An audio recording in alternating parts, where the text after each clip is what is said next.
So hello everyone, welcome back to another video of equity Taylor.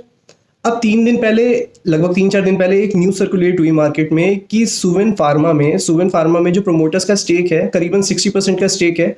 तो वो अपना सारा स्टेक ऑफलोड करने वाले हैं, मतलब जितनी भी होल्डिंग शेयर हैं वो अपने ऑफलोड करके कंपनी से निकल जाएंगे। तो यार ये सरासर परेशानी की और पैनिक की बात है ही। प्रमोटर का एग्जिट कर जाना कंपनी से, ये इन्वेस्टर्स के दिमाग में कंफ्यूजन तो क्रिएट करता ही है कि क्यों यार ऐसा क्यों हो रहा है, कैसा क्या हो गया कि प्रमोटर्स ही कंपनी में सारा स्टेक बेच रहे हैं, ऐसे क्या दिक्कत आ गई या फिर कुछ होने वाला है, फ्रॉड जैसा कुछ भी। मतलब बहुत चीज़ें दिमाग में आती है कि क्या होगा ऐसा कि प्रमोटर्स निकल रहे हैं। तो अभी मैं आपको बताऊंगा कि क्या है कैसा है, बट उससे पहले आप दो चीज़ समझो कि सुवेन ग्रुप का दो बिजनेस है। एक तो क्रैम्स का बिजनेस और एक है R&D का बिजनेस। अब जो क्रैम्स का बिजनेस है वो सुवेन फार्मा में आता है, और जो रिसर्च एंड डेवलपमेंट का मतलब R&D का बिजनेस है कि मतलब मॉलिक्यूल्स कैसे बनेंगे, क्या बनाने, कौन से मॉलिक्यूल बनाने हैं, तो ये सब इन्वेंशन और रिसर्च एंड डेवलपमेंट वो सुवेन लाइफ साइंस में होती है। अब जो ये R&D वाला इनका काम है जो सुवेन लाइफ साइंस के अंदर आता है, ये बहुत कॉस्ट इंटेंसिव है और मतलब बहुत खर्चा लगता है, बहुत ज़्यादा कॉस्ट लगती है। इसलिए जब कंपनी अभी डीमर्ज, देखो इससे 1 साल पहले तक तो कंपनी एक ही थी, दोनों बिजनेस थे, क्रैम्स और R&D के बिजनेस वो सुवेन लाइफ साइंस में ही थे। लेकिन कंपनी ने जब अभी डीमर्ज किया तो सुवेन फार्मा अलग हो गया जो कि क्रैम्स का है, और सुवेन लाइफ साइंस अलग हो गया जो R&D का है। अब जो ये वाला सुवेन लाइफ साइंस है, ये मैंने आपको बताया बहुत कॉस्ट लगती है, क्योंकि रिसर्च डेवलपमेंट और ये सब करने में बहुत सारी कॉस्ट लगती है। और मतलब 6-7 महीने एक ही मॉलिक्यूल की टेस्टिंग करते रहो, उसी पे रिसर्च करते रहो, और फिर वो फेल हो जाए तो मतलब कॉस्ट की वेस्टेज भी है, फिर और फंड लगते हैं। तो ये फंड कहाँ से आते हैं? ये इनका मोस्टली फंड जो इनका क्रैम्स का बिजनेस है ना, सुवेन फार्मा का, इसकी प्रॉफिटेबिलिटी में से ये निकाल के R&D में लगा देते हैं। तो मतलब यही होता है कि जो इनका ये जो प्रॉफिटेबल बिजनेस है सुवेन फार्मा का, इसमें से कुछ प्रॉफिट का हिस्सा निकाल के ये सुवेन लाइफ साइंस में भी डालते हैं, जिससे वो R&D में मदद हो जाए, दूसरा बिजनेस चल जाए इनका मेन। तो ये दोनों बात है। अब तो आपको बिजनेस तो आई होप समझ आ गए होंगे।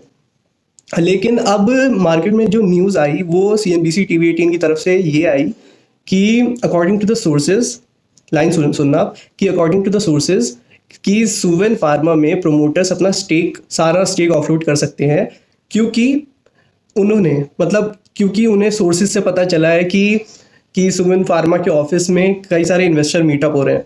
मतलब बस इतनी बात है। इन्होंने अज्यूम किया है कि ऐसा हो सकता है।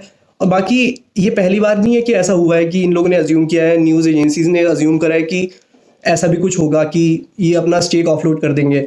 ये आज से पहले भी हो चुका है, और फरवरी में एक कॉन्फ्रेंस कॉल हुई थी जिसमें इनके प्रमोटर्स ने कहा था कि हम इस पर कोई कमेंट करना नहीं चाहते, र्यूमर्स हैं, बाकी अगर कुछ ऑफिशियल होगा, कभी ऑफिशियल होगा तो हम एक्सचेंज को बता देंगे और सेबी को बता देंगे, बाकी र्यूमर्स सिर्फ र्यूमर्स हैं। तो ये प्रमोटर्स ने कह दिया था, पहले ही कह दिया था कि ये सिर्फ र्यूमर है, ऐसे र्यूमर ही चलते रहेंगे मार्केट में, अगर कुछ कंफर्मेशन होगी तो हम एक्सचेंज और सेबी को बता देंगे। तो मतलब प्रोमोटर्स ने भी अपनी तरफ से कुछ ऐसा डायरेक्टली तो नहीं बोला कि कंफर्मेशन ही दे दी कि हाँ ये सब झूठ है, ऐसा कुछ नहीं है, हम तो एग्जिट करने ही नहीं वाले, ये तो फालतू की र्यूमर्स है। मतलब उन्होंने बस एक बार ऐसे बोल दिया, अगर कुछ होगा तो हम एक्सचेंज को बताएंगे, नहीं तो नहीं बताएंगे। अब जो दो पहलू सामने आते हैं ऐसे में कि क्या पता यार CNBC और ये न्यूज़ वाले इतना कर रहे हैं कि एग्जिट कर सकते हैं, क्या पता अल्टीमेटली एग्जिट कर ही जाए, कुछ भी हो सकता है। क्योंकि सुवेन लाइफ साइंस, मैंने आपको बताया कि उसे फंडिंग की बहुत ज़रूरत पड़ती है, उसमें कॉस्ट बहुत लगती है। तो क्या पता अपना पैसा यहाँ से निकाल के वो लोग उसमें डाल दें, सुवेन लाइफ साइंस में, सुवेन फार्मा से निकाल के। क्योंकि आपको पता है शेयर बहुत रैली कर चुका है, करीबन 6 महीने में ही 300-400 मतलब डबल हो गया लिस्टिंग से, 350 के करीबन लिस्टिंग हुई थी, और अभी 800 का हाई लगा के, 810-20 का हाई लगा के बोनस भी मिल गया, मतलब स्प्लिट भी हो गया। तो शेयर में रैली अच्छी खासी हो गई है। तो एक ये पॉइंट हो सकता है कि शायद एग्जिट कर लें। अब देखो कंपनी बहुत अच्छी भी हो, मैं आपको बताता था अच्छी कंपनी है कि बिजनेस बहुत आगे बढ़ सकता है, बहुत मतलब यूनिक बिजनेस है, API का बिजनेस है इनका और क्रैम्स का बिजनेस है, तो प्रॉफिटेबल काफ़ी है और अलग बिजनेस है, और स्पेशलिटी केमिकल्स का भी है। जो सुवेन फार्मा है इसमें स्पेशलिटी केमिकल्स भी आता है। तो कंपनी के पॉइंट ऑफ व्यू से बिजनेस बहुत अच्छा है, लेकिन प्रमोटर्स का कोई भरोसा नहीं। आप वेदांता देख रहे हो, वेदांता इतनी अच्छी कंपनी है, लेकिन प्रमोटर्स के लालच के चक्कर में, प्रमोटर्स के थोड़े झोल जाल के चक्कर में वेदांता देख लो कहाँ आ गया। मतलब डील लिस्टिंग की खबर चलते चलते 80-90 रुपए, मतलब जो हिंदुस्तान जिंक का जो शेयर होल्डर्स को पास ऑन करते थे ये लोग, मतलब ऐसा होता था कि हिंदुस्तान जिंक वेदांता को जो डिविडेंड देता था, वो डिविडेंड ये शेयर होल्डर्स को पास ऑन करते थे, वेदांता वाले अपने शेयर होल्डर्स को। लेकिन अब एक दो बार से ऐसा हो ही नहीं रहा है। तो प्रमोटर्स का कुछ नहीं भरोसा है, तो प्रमोटर्स का तो यार कोई कुछ नहीं कर सकता।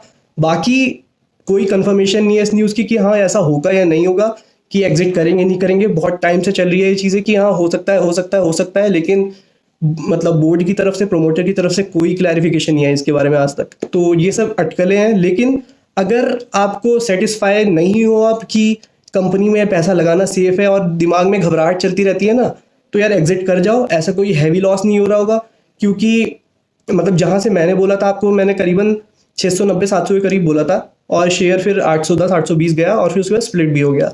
तो अभी ऐसा कोई हैवी लॉस नहीं हो रहा होगा आपको, तो आप एग्जिट कर भी सकते हो, आधे निकाल सकते हो या कुछ भी कर सकते हो। देखो कुछ नहीं पता टाइम का, प्रमोटर्स का कुछ नहीं पता क्या हो कैसे हो। तो मेरी राय यही है कि अगर आप पैनिक में हो और आपको अनकंफर्टेबल है किसी कंपनी में, तो मिनिमल से लॉस पे निकल जाओ। बहुत कंपनीज हैं जो बेस्ट कंपनीज हैं इंडिया की, उसमें निवेश करो। टाटा ग्रुप और अदानी ग्रुप और रिलायंस इंडस्ट्रीज है, बहुत कंपनीज हैं, टीसीएस वगैरह, तो उसमें निवेश करो। तो बाकी अगर अनकंफर्टेबल हो तो निकलने की राय है, ज़्यादा मत सोचो।